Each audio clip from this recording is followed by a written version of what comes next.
नमस्कार। हमारे अतिथि इस क्रम में आज हमने स्टूडियो में आमंत्रित किया है प्रोफेसर श्रीनिवास त्यागी को। प्रोफेसर त्यागी गार्गी कॉलेज में अध्यापन कार्य कर रहे हैं हिंदी विभाग में। और सबसे पहले तो हम प्रोफेसर त्यागी का स्टूडियो में हार्दिक स्वागत करते हैं। बहुत बहुत धन्यवाद। प्रोफेसर त्यागी, सबसे पहले संक्षेप में ही सही, हिंदी के प्रति रुचि कैसे, कब, किसकी वजह से, और उसके बाद जो चुनौतियां आई होंगी। एक प्रकार से कह सकता हूँ कि सुखद एहसास का कभी कभी पल भी रहा है, कभी कभी संघर्षों से भरे बहुत सारे क्षण भी रहे हैं। मैं नितांत ग्रामीण क्षेत्र में पैदा हुआ, जो आगरा जनपद के एक तहसील बाहा का गांव है, और मेरी प्राथमिक शिक्षा गांव में ही हुई। उसके बाद जो माध्यमिक शिक्षा का जो प्रारंभ हुआ, गांव से 3 किलोमीटर दूर एक कस्बा है भदरौली, वहाँ हम लोग पैदल जाते थे और फिर साइकिल से जाने लगा। उसके बाद मेरी पढ़ाई लिखाई मध्य प्रदेश में जनपद है मुरैना और भिंड, वहाँ से मेरी पढ़ाई लिखाई हुई 9th से लेके 12th तक। और वहाँ मेरे एक शिक्षक थे, परम आदरणीय गुरुवर श्री राम प्रकाश पाल सर। उन्होंने मेरे जीवन को गढ़ने में, सजाने संवारने में बड़ी महत्वपूर्ण भूमिका निभाई। मैं अपने बोर्ड का 12th का एग्रीकल्चर समूह का मध्य प्रदेश का टॉपर था। और उस घटनाक्रम से पहले मेरे जीवन में एक घटनाक्रम और हुआ। जब मैंने 10वीं की परीक्षा दी तो 10वीं की परीक्षा में मैं जनपद मध्य प्रदेश में तृतीय स्थान पर आया था। और उसके चलते ग्रामीण बच्चों को पुरस्कार देते थे किसान ट्रस्ट के लोग। तो उस किसान ट्रस्ट ने मेरा चयन मध्य प्रदेश मुरैना से किया था। तो वो पुरस्कार लेने के लिए मैं पहली बार दिल्ली आया। और जब मुझे 5,000 का पुरस्कार मिला 95 में, उस समय सर जब पुरस्कार मिला, उस समय मेरे गांव में एक प्रकार से कह सकते हैं सूखा पड़ा हुआ और खेती के लिए पानी की उचित व्यवस्था नहीं थी। तो उस 5,000 रुपए ने भी मेरे जीवन में एक महत्वपूर्ण पड़ाव की भूमिका निभाई। जब जीवन में संघर्ष के क्षण होते हैं, अगर कोई छोटी सी राहत भी आर्थिक रूप में या भावनात्मक रूप में मिलती है, तो वो पल, वो क्षण जीवन के आपके महत्वपूर्ण सुखद अनुभूति के रूप में आज नजर आते हैं। तो उस दौर ने भी मुझे प्रेरित किया कि शिक्षा से हम लोग अपने जीवन को, अपनी दिशा को बदल सकते हैं। मैंने सेंट जॉन्स कॉलेज आगरा में प्रवेश लिया और बीए की डिग्री हासिल की। उसके बाद मैं साहित्य से कैसे जुड़ा, सच कहूं तो अभी तक मेरा साहित्य से कोई ज्यादा लगाव नहीं था। मैं अच्छा विद्यार्थी था, एग्रीकल्चर का विद्यार्थी था, साइंस का मैं बहुत अच्छा विद्यार्थी था, गणित का बहुत अच्छा विद्यार्थी था, और हिंदी भाषा, हिंदी ठीक थी, मेरी लेखनी बहुत अच्छी थी। मैं हर विषय में बहुत अच्छा विद्यार्थी था, लेकिन जो रुचि होती है वो ज्यादा विशेष हिंदी में थी नहीं।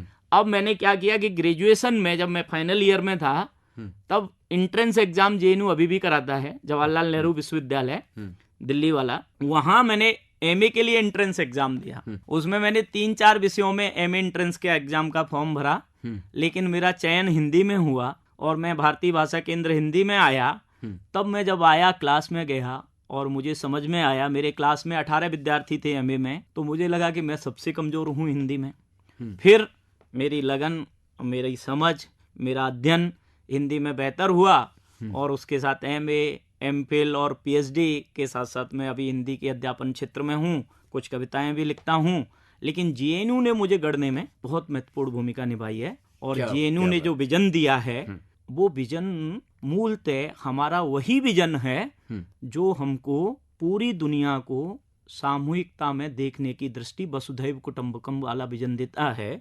आपकी जो विशेषज्ञता है, भक्ति युग, भारतेंदु युग, आधुनिकता, कथा साहित्य, साहित्यिक आलोचना, समकालीन विमर्श, दलित और आदिवासी साहित्य, आपने लगभग साहित्य के हर पहलू को छूने की कोशिश की। जी, मैं हर चीज को तार्किक रूप से देखता हूँ, हर चीज पर प्रश्न चिन्ह खड़ा करता हूँ, हर चीज पर सवाल जवाब करता हूँ।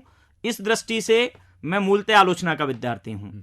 आलोचना का मतलब ये नहीं कि हम किसी की बुराई करें, आलोचना का मतलब है देखना। आलोचन शब्द से आलोचना शब्द बना है। और कोई भी वस्तु, व्यक्ति या समाज न पूर्णतः ठीक होता है न पूर्णतः गलत होता है। तो सम्यकता में देख करके हम तय करते हैं कि ये ठीक है या ये खराब है। इस तरह से मेरा विधात्मक रुझान था, या पीएचडी का जो विषय था भारतेंदु हरिश्चंद्र पर, वो मेरा आलोचनात्मक दृष्टिकोण से रिसर्च का काम रहा है। मैंने आधुनिकता के आईने में भारतेंदु हरिश्चंद्र का साहित्य, इस पे पीएचडी की है, और भारतेंदु हरिश्चंद्र की आलोचना दृष्टि, इस पे मेरी एमफिल है।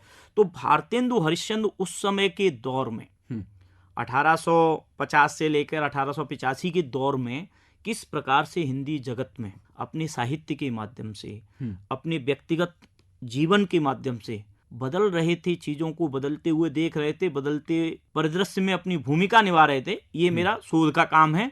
प्रोफेसर त्यागी, आलोचना क्या है? एक आम व्यक्ति जो खुद साहित्य से ना जुड़ा हो लेकिन एक आम पाठक होता है, कविता कहानी तो वो खुद पढ़ लेता है, उपन्यास भी पढ़ लेता है, लेकिन मुझे नहीं लगता कि कोई आम पाठक आलोचना पढ़ने जाता होगा, क्योंकि ज्यादा टेक्निकल होने की वजह से हो सकता है कि नहीं उसके लिए। मेरा प्रश्न ये है कि मान लीजिए भारतेंदु हो या दिनकर हो या नागार्जुन हो, उनकी किसी कविता पर आलोचना, किसी ने 5 साल पहले आलोचना लिखी और आज आपने लिखी, तो क्या दोनों के आलोचना में देखने का दृष्टिकोण बिल्कुल ही पृथक होगा? निश्चित रूप से। उसमें भी वैरायटी के क्या? निश्चित रूप से। अच्छा, तथ्य वही होते हैं, देखने का नजरिया, दृष्टिकोण हर व्यक्ति का अलग होता है, जीवन अनुभव उसके अलग होते हैं, उसकी समझ अलग होती है, उसके सरोकार अलग होते हैं। कभी कभी होता क्या है कि जो साहित्यिक आलोचना का जो मुद्दा है वो एक विशेष विचारधारा के तहत जब हम कोई साहित्यिक आलोचना लिखते हैं दृष्टि के तहत, तो हम उन्हीं चीजों को उबारते या निखार के लाते हैं या ऊपर लाते हैं जो हमारी एक विचारधारा हमको कह रही है कि ये खोजना है। तो ये एक बड़ा संकट है। प्रोफेसर त्यागी, आपकी जो पुस्तकें प्रकाशित हैं उनमें आधुनिकता के आईने में भारतेंदु और आलोचक भारतेंदु, संक्षेप में एक आम श्रोता के लिए, एक आम पाठक के लिए 1 या 1.5 मिनट में बताना है कि भारतेंदु कौन थे? भारतेंदु एक ऐसे व्यक्तित्व हैं जिन्होंने स्वधर्म के लिए, स्वराष्ट्र के लिए, स्वभाषा के लिए और स्वदेशी के लिए एक इतना गंभीर आंदोलन चलाया हिंदी क्षेत्र में। वो कहते हैं निज भाषा उन्नति है, सब उन्नति को मूल, बिन निज भाषा ज्ञान के मिटे न ये को सूल। ये बात वो 1867-68 में कह रहे हैं। और आज भी हम भाषा के सवाल को लेके भारत में आजादी के बाद भी इस संकट का हल नहीं कर पाए। हालांकि नई राष्ट्रीय शिक्षा नीति जो आई है उसमें मातृभाषाओं के सवाल को काफी गंभीरता से लिया है। तो भारतेंदु ने जो भारतीयता है, भारतीय संस्कृति है, भारतीय भाषाएं हैं, उनके प्रति जो उस समय चेतना, हालांकि कूपमंडूकता थी, जो भी समाज के संकट थे, विदेश यात्रा को उस समय ठीक नहीं माना जाता था, उसके खिलाफ लिखा है, औद्योगिक उन्नति के बारे में लिखा है। तो एक साहित्यकार जो 36-37 साल की उम्र में इतना विपुल साहित्य लिख जाता है जो केवल और केवल राष्ट्र की उन्नति के लिए लिखता है, तो ऐसे साहित्यकार को समझना, ऐसे साहित्यकार को पढ़ना। वो कई संगठन बनाते हैं, पत्रकारिता करते हैं, 3-4 पत्रिकाएं निकालते हैं, कई नाटक लिखते हैं, स्वयं नाटक खेलते भी हैं। तो एक तरह से कह सकते हैं कि भारतेंदु आधुनिक हिंदी साहित्य के प्रणेता हैं, जनक हैं और एक पहचान निर्मित करते हैं हिंदी की। उस दौर में और बड़े साहित्यकारों का एक भारतेंदु मंडल उभरता है। वो खुद आगे नहीं बढ़ते, अपने साथ अपनी समझ और दृष्टि के लोगों को, जिनमें बालकृष्ण भट्ट हैं, प्रताप नारायण मिश्र हैं और कई साहित्यकार हैं, जो उनके साथ मिलके बड़ा साहित्य सृजन करते हैं। और जो गुलामी की जो पीड़ा थी वो सब झेल रहे थे, भोग रहे थे, राजनीतिक गुलामी से गुजर रहे थे, उसमें भी आर्थिक आजादी की बात भारतेंदु स्वदेशी आंदोलन से पहले करते हैं।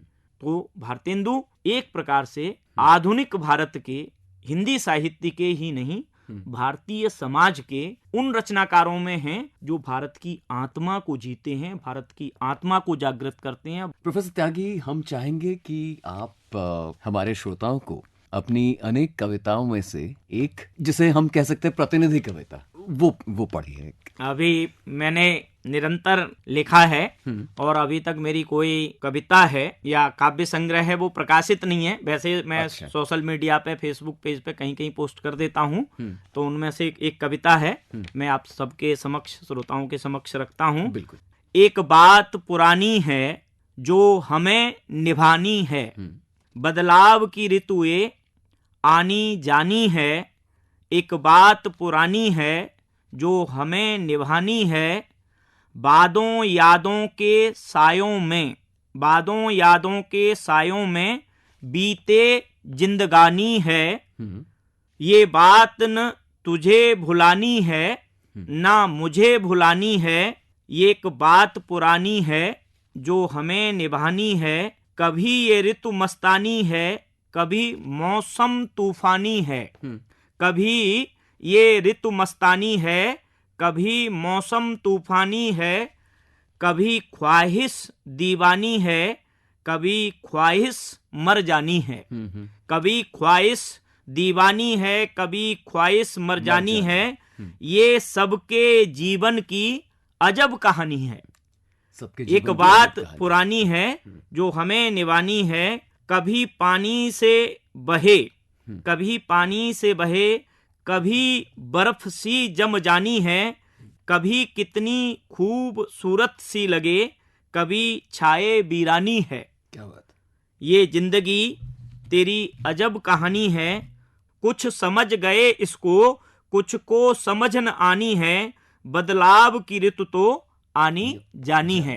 तो मैं जिंदगी के जो फलसफा है या दर्शन है उसमें बहुत सारे पल क्षण कभी हमको बहुत हर्षित करते हैं, कभी हमको बहुत दुखी करते हैं, कभी आनंदित करते हैं। एक जैसी अवस्था नहीं रहती। उसी को मैंने ध्यान में रख के ये पंक्तियां लिखी हैं मोटा मोटी। गूढ़ तथ्य को आपने बड़े खूबसूरत अंदाज में, काव्यात्मक अंदाज में पेश किया। क्या हमारे साहित्य में, जिसको अंग्रेजी में कहते हैं विजिबल चेंजेस, ऐसा कुछ हम बांट सकते हैं क्या कि 47 के बाद एकदम से कुछ कुछ परिवर्तन आए हमारे लेखन में, साहित्य में? जी, 1947 से पहले का जो साहित्य है, हिंदी साहित्य विशेष करके, तो वहाँ जो बड़े बड़े साहित्यकार थे वो आज़ादी के स्वप्न के हिस्सेदार थे। उनमें चाहे माखनलाल चतुर्वेदी हों या गणेश शंकर विद्यार्थी हों या निराला हों या महादेवी वर्मा हों, सभी वो आज़ादी की लड़ाई में, प्रेमचंद हों, जो भी जैनेन्द्र हों, वो लड़ाई का उनका तरीका, दृष्टिकोण भिन्न भिन्न था। लेकिन आज़ादी के बाद जब धीरे धीरे लगा, आज़ादी से पहले सभी लोग सोच रहे थे, उनमें साहित्यकार भी शामिल थे, कि आज़ादी मिलते ही देश का परिदृश्य बदल जाएगा, देश की दशाएं बदल जाएंगी, देश के जितने संकट हैं सब खत्म हो जाएंगे, अंग्रेज चले जाएंगे, तो हम शासन हुकूमत करेंगे, तो हमारे देश की समस्या, जनता की जो संकट है वो टल जाएंगे। लेकिन धीरे धीरे पता चलता है जनता के दुख, जनता के दर्द, जनता की पीड़ाएं, जनता के कष्ट दूर नहीं होते हैं। तो फिर क्या है कि 10-12 साल के बाद जनता का मोह भंग भारत की सत्ता से भी होता है, भारत के शासकों से भी होता है। तो उसका प्रभाव हमें कहानियों में भी दिखता है, कविता में भी दिखता है, आलोचना में भी दिखता है, उपन्यासों में भी दिखता है। आप जैसे मेलांचल देखेंगे, जिस प्रकार से लोग, समाज बदल रहे हैं, उस बदलाव को कैसे देख रहे हैं। मलेरिया सेंटर खुलने गांव में जाता है तो मलेरिया सेंटर को लोग कैसे देख रहे हैं, इंजेक्शन नहीं लेना चाहते हैं। तो तमाम तरह के जो बदलाव आज़ादी के बाद दिख रहे हैं, उनसे जनता अंततः अपने को निराश पाती है। उस निराशा का, और शहरीकरण धीरे धीरे बढ़ रहा है, रोजगार का संकट वहां भी शुरू हो रहा है, आर्थिक विपन्नता का हल नहीं हुआ। तो ये सब जो सवाल थे वो साहित्य में भी स्वतंत्रता के बाद उभर के प्रमुखता से आते हैं। प्रोफेसर श्रीनिवास त्यागी, आप स्टूडियो में आए, इतनी सारी बातें की आज, और हमारे श्रोताओं में से भी जरूर मैं ये कहूंगा कि जो भी इस कार्यक्रम को सुन रहा है उसे जरूर फायदा हुआ होगा कई बिंदुओं को लेकर। हम श्रोताओं की तरफ से आपको धन्यवाद कहते हैं अपना समय आकाशवाणी के साथ बिताने के लिए। मेरा आपको, आकाशवाणी को और सभी श्रोताओं को बहुत बहुत धन्यवाद। नमस्कार। नमस्कार।